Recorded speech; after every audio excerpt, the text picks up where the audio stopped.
Hey friends, it's Lauren Taylor. Thanks for joining me today in my craft room. I know it's like October 29th and the time frame to order the October clubs has passed. But I believe November 10th or December 10th, um, if there are any leftover kits, they will be listed in the Spellbinders shop.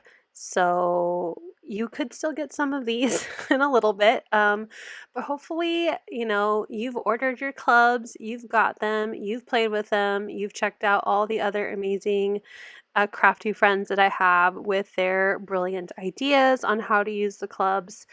But today, my video is going to focus on making backgrounds. So I have 5 cards total. I'm going through each of the items for October.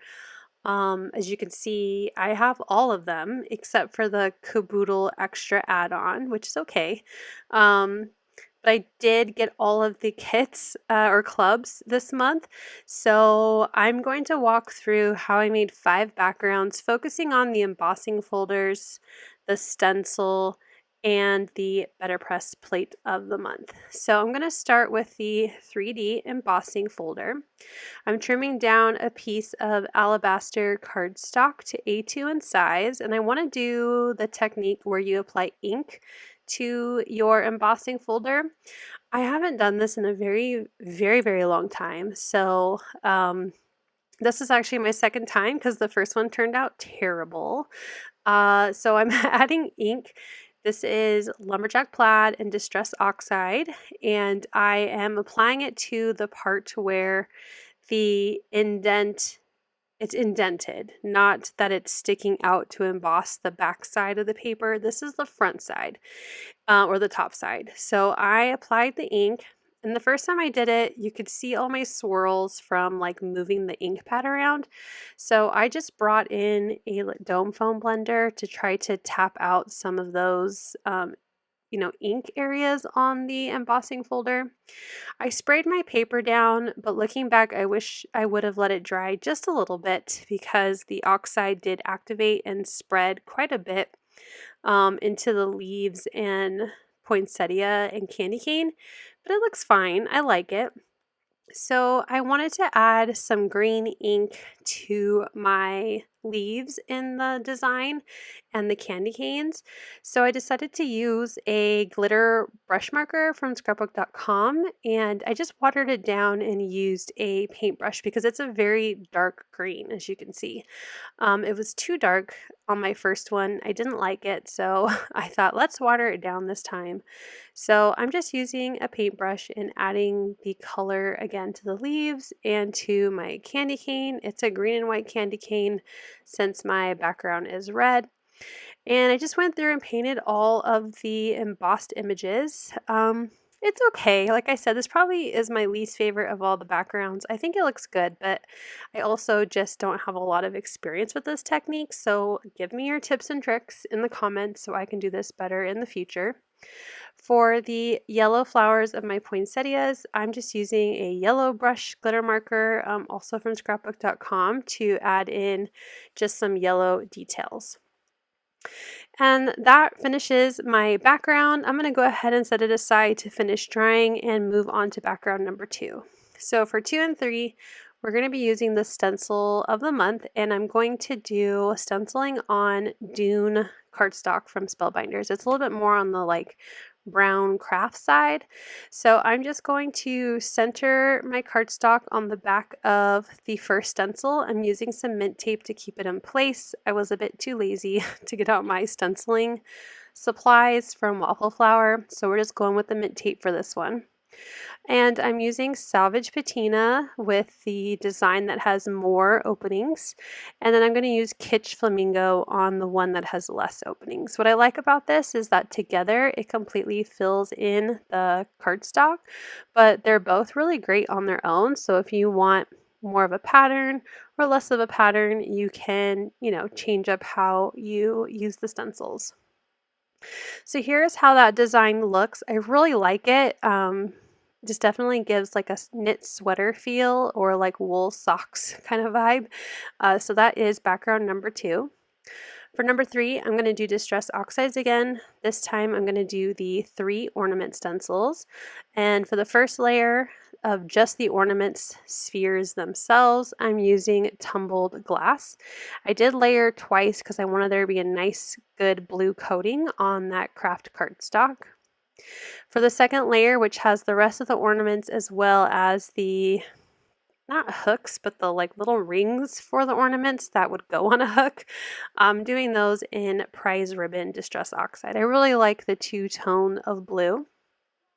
And then for the last stencil, which is the top of the ornaments that keep the little, ring in place, I'm actually going to use some stencil paste. So I'm using Lunar Paste. This is in the color Shady. It's a really nice kind of dark silver.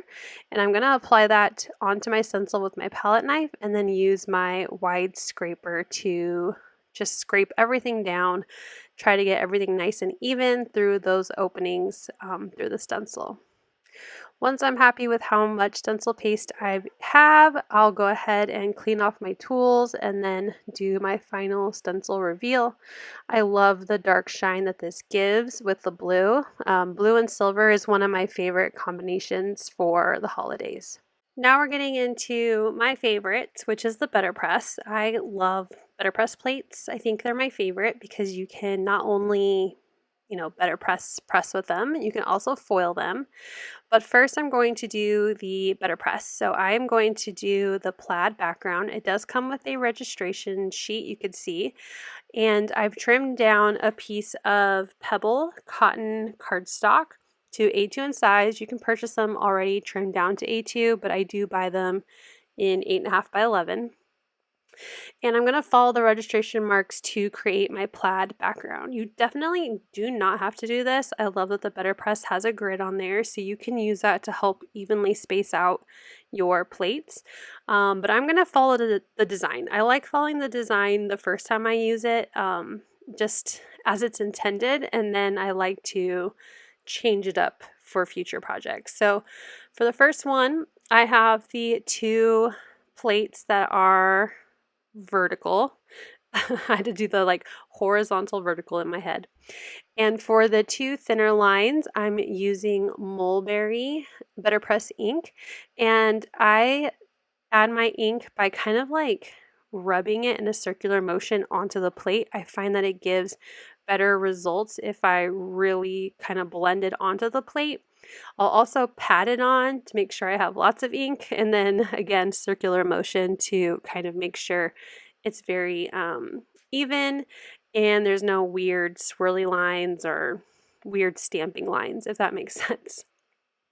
I use some repositionable tape to keep my registration plate on my BetterPress because it's magnetic, but obviously the transparent sheet might move. And then I also used mint tape to keep my pebble cotton cardstock in place. So I went ahead and ran that through my die cutting machine. It's just off to the side. And you can see the impressions I have for my 2 stripes.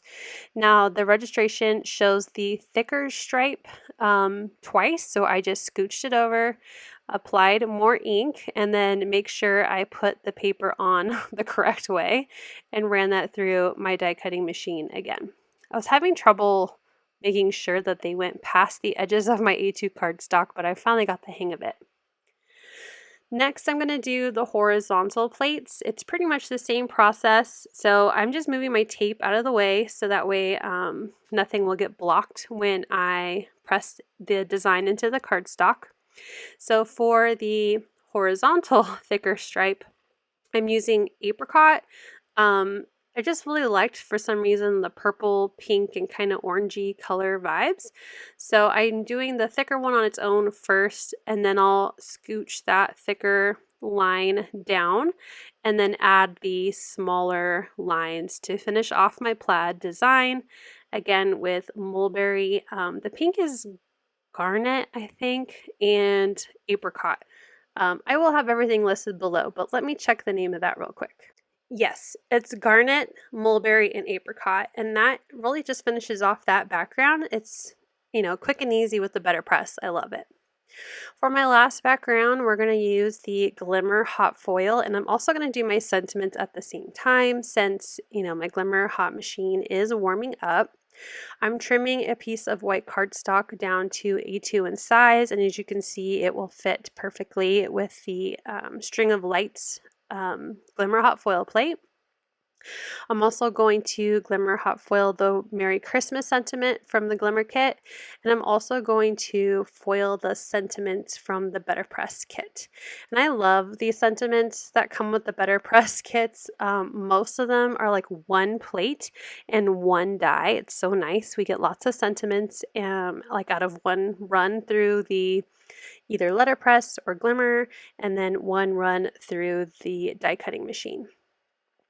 Now, my Glimmer Hot Foil kit came with Speckled Aura, which is definitely one of my favorites. So while I did get a brand new roll, I have one already that's already open and well loved and used. So I'm going to use the one I have open already. And I'm using my little trimmer kit here to line up where I can trim the foil.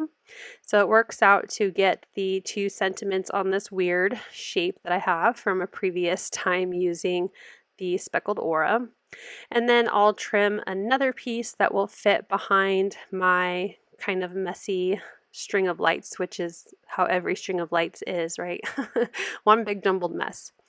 And I'll go ahead and get those ready to go onto my Glimmer hot foil machine. I'm going to run the two hot foil plates at once. So you can see here I have my Merry Christmas sentiment and my string of lights. And then I run the BetterPress on its own because it's slightly thinner, that I add one extra plastic shim piece from Spellbinders. I like to add just one more for BetterPress, so I ran that separately. As you can see, Speckled Aura does an excellent job at pressing into this white cardstock, or not pressing, but foiling into this white cardstock. It makes me so happy. Speckled Aura is definitely a top favorite of mine. I'm running the Merry Christmas through the die cut machine so you can see how this die cuts out the sentiment. I think it looks so good. I want to do a bunch of these sentiments. And then I also finished foiling my sentiments for the BetterPress, and I did not do a very good job at making sure there was enough white cardstock on the edges. So one of my banners is a little funky, but that's okay. So those are all of my sentiments and all of my backgrounds. I did end up coloring in the lights, so I'll talk about that in just a second. But here is how my 3D embossed background turned out. I used the stitching die of the month as well, and I really love how this turned out. I used the Glimmer hot foil with one of my BetterPress plate sentiments and the wax seal. I did use the Christmas mix that came with the wax seal and used a gold pen on the sentiment. I also had alcohol markers to color in the lights, and I colored in these adorable critters from the clear stamp set of the month. I also stamped my sentiment and paired it with the BetterPress.